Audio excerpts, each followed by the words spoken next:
من المؤمنين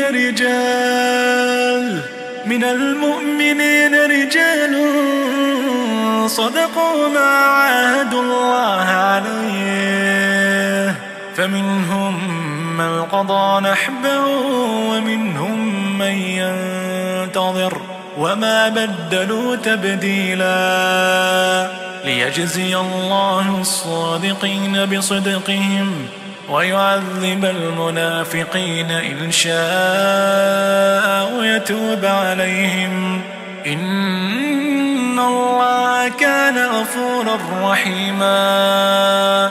ورد الله الذين كفروا بغيظهم لم ينالوا خيرا، وكفى الله المؤمنين القتال، وكان الله قويا عزيزا. وأنزل الذين ظاهروهم من أهل الكتاب من صياصيهم وقذف في قلوبهم الرعب، فريقا تقتلون وتأسرون فريقا، وأورثكم أرضهم وديارهم وأموالهم وأرضا لم تطئوها.